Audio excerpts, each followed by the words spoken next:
최신 AI 뉴스와 IT 채용 공고를 읽어드리는 남자 메타코드의 안대현입니다. 오늘 이 시간에도요 따끈따끈한 소식을 가져왔으니까요 바로 출발해 보시죠. 첫 번째 소식, AI의 습격, 구글 3만 명 해고하나라는 소식입니다. 저번 주에 딜로이트에서 AI 기술을 도입해서 해고를 방지한다, 이렇게 뉴스가 떴었는데요. 이거와 반대되는 아주 우려스러운 뉴스가 떴습니다. 3만 명을 구조조정을 한다고 합니다. 무려 구글에서요. 광고 영업 부분 조직 개편을 계획하고 있고 해고 가능성을 포함하고 있다라는 건데, 뭐 인공지능이 인간의 일자리를 위협할 거라는 것은 워낙 많이 떠들고 있고, 그리고 이미 현실화되고 있는 기업들도 여러 곳이 있는데 구글이라서 더 충격입니다. AI 산업을 주도하고 있는 구글이기 때문에 분명히 이러한 일자리 고용의 부분에 있어서 문제가 나온다는 사실이 더 충격적이지 않을까 싶은데, 이번 소식을 통해서 점점 더 많은 광고주가 생성형 AI가 탑재된 플랫폼을 채택을 함으로써 광고를 전문적으로 담당하는 직원들의 필요성이 줄어들었다. 즉, AI가 충분히 대체할 수 있는 곳이 이 광고 쪽이다 라는 뜻으로 구글이 대규모 해고에 나선다. 그리고 그 시점이 올해 1월 이후일 것이다 라는 건데요. 앞으로 이 구글의 해고에 대한 이슈가 과연 구글의 직원들과 어떠한 충돌을 벌일 것이고 어떻게 해소가 될지 귀추가 주목이 될 것 같습니다. 자, 다음 소식은 애플에 관한 소식입니다. 사실 애플도 대기업은 맞지만요. 시리라는 AI 인공지능을 10년 정도 이후인가요? 그때 나온 이후로는 챗 GPT의 오픈 AI나 구글, 메타에 대해서 엄청 뒤졌었죠. 엄청 뒤져진 곳이었는데 이제 좀 본인들이 좀 뒤져졌다는 걸 딱 느꼈는지 바로 AI 훈련에 뉴스 콘텐츠를 쓰는데 최소 650억을 제안했다고 합니다. 무슨 말이냐? 자체 생성형 AI의 개발을 일단 착수를 했어요. 애플도 뒤늦게지만, 매우 뒤늦게지만. 그래서 이 시작을 언론사 컨텐츠와 출판사의 출판물 데이터 학습에 쓰겠다라는 거죠. 그럼 당연히 이 외부의 언론사나 출판사의 데이터를 쓰기 위해선 돈이 필요하겠죠. 그 돈을 최소 5천만 달러, 우리나라 돈으로 651억 원을 지불할 것이다 라고 해서 제안을 했다고 합니다. 그 중에 대표적으로는 IAC 그룹에 있는 이제 뉴요커나 MBC 뉴스, 피플지처럼 글로벌 언론사들의 이제 데이터들을 모으려고 하려고 하는 것 같은데, 좀 뒤늦은 시작이긴 하지만 그래도 애플이 정신을 차렸다라는 점에서 굉장히 괄목할 만한 소식이라고 볼 수 있겠습니다만, 자, 일부 언론사들의 관계자들의 말을 들어보면 애플의 이런 접근이 AI 개발사들과 언론사 간의 유의미한 파트너십으로 이루어질 수 있다는 평가가 나오고 있다고 하는데요. 많이 뒤처진 애플이 과연 어떠한 퍼포먼스를 보일지 기대가 되는데, 그 다음 소식도 애플입니다. 오픈소스 LLM 출시가 뒤늦게 알려졌다고 해요. 이제 멀티모달 모델인 페렛을 10월에 공개를 했었는데 이 소식이 뒤늦게 이제서야 소식이 올라왔다고 합니다.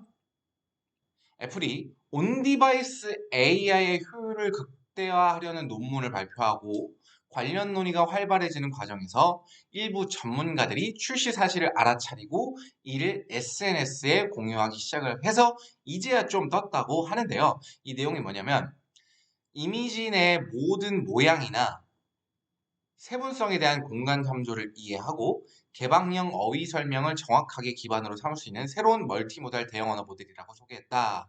그리고 매개 변수가 자, 이게 왜 이슈인 것이냐? 애플이라서인 것도 맞지만 애플이 어디에 어떤 서비스를 지금 구현하고 있습니까? 바로 아이폰이죠. 아이폰이라는 그 장비에 온디바이스 AI를 구축하는 데 의미가 있습니다.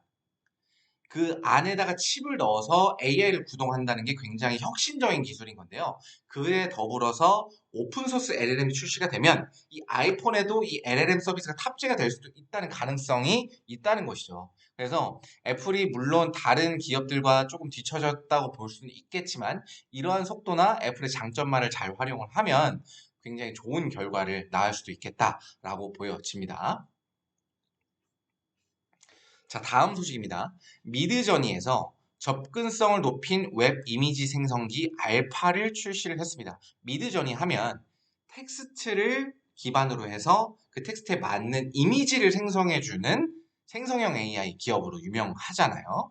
그래서 보시면 이제까지는 미드저니가 디스코드에서 이미지를 생성하는 대신에 이제는 자체 웹사이트에서 이미지 생성이 가능한 미드저니 알파 버전을 출시했다는 겁니다.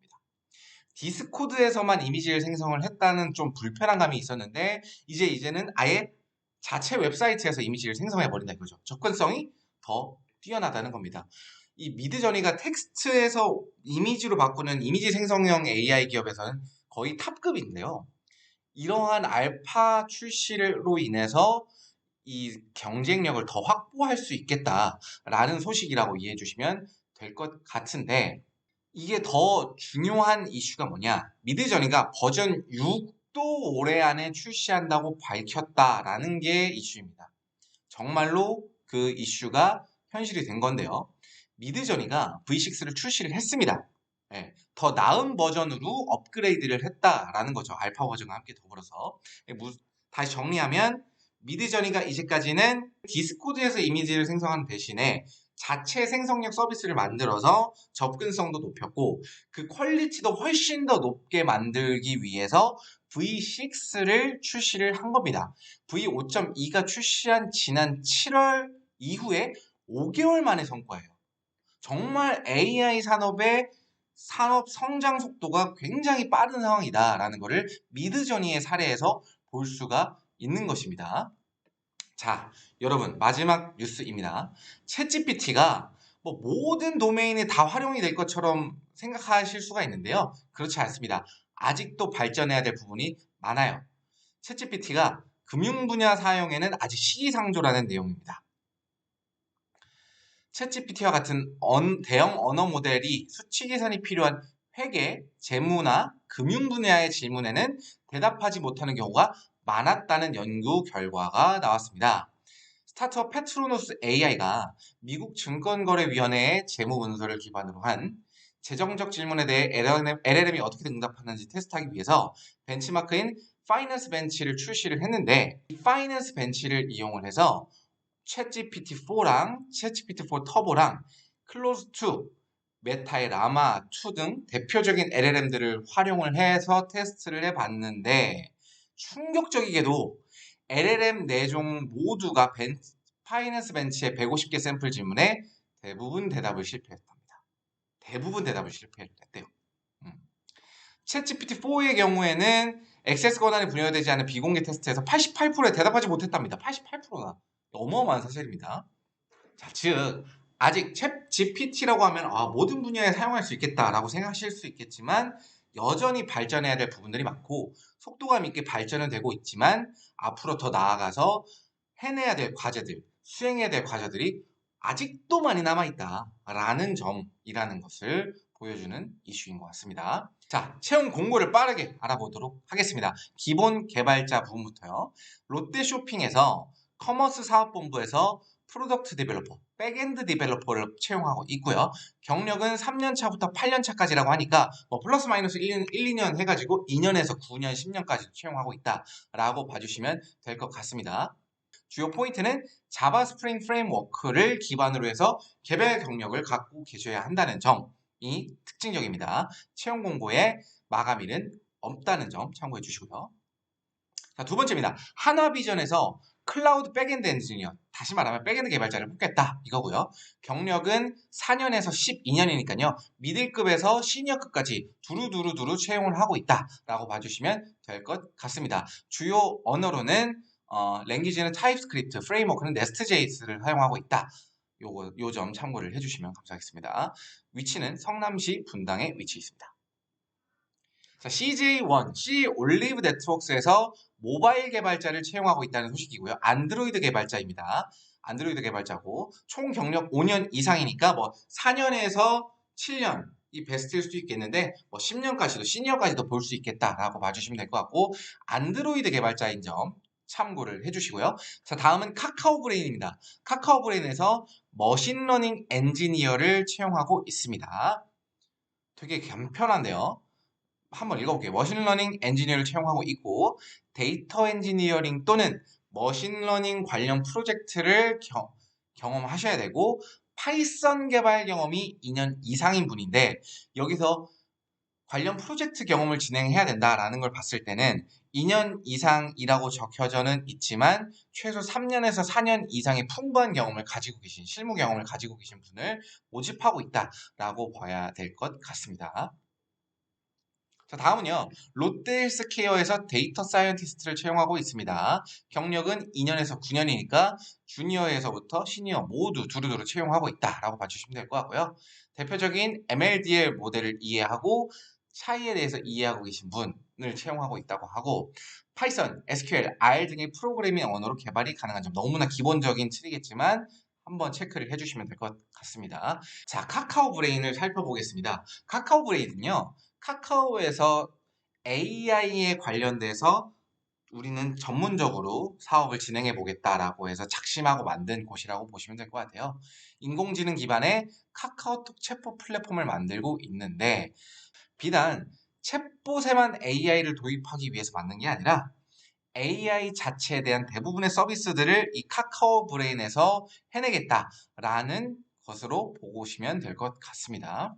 자, 당연히 이제 카카오와는 좀 별개의 기업은 맞기 때문에 총 현재 6건에 87억 이상의 투자를 유치를 했다. 이렇게 나와 있고요.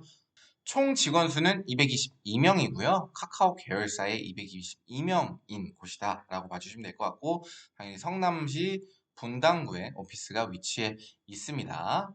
자, 이 자료는 더 VC라는 곳에서 확인을 하실 수가 있고요. 비회원이시더라도 이 정도 부분에서 확인하실 수가 있다라는 점 참고 부탁드리고요. 자, 요즘 카카오 브레인이 가장 밀고 있는 서비스는 뭐냐면 바로 칼로 AI라는 챗봇 서비스입니다. 자, 하나의 이슈를 읽어드리면 AI 프로필을 그려주는 카카오톡 채널 칼로 AI 프로필을 오픈을 했는데 얼굴 사진을 업로드하고 5분 뒤에 이미지 생성이 가능한 서비스라고 하네요. 최신 이미지 생성 모델을 활용해서 AI 프로필 이미지를 생성하는 서비스인데 카카오 어렵지 않아요. 활용은 어렵지 않습니다. 카카오톡에서 칼로 AI 프로필 채널을 추가한 다음에 가입을 해서 활용을 하시면 됩니다. 자, 이렇게 12월 마지막 주 AI 이슈와 IT 채용 공고들을 알아봤는데요. 다음에도 뜨끈뜨끈한 소식으로 찾아뵐 테니까요. 앞으로도 기대 많이 부탁드리겠습니다.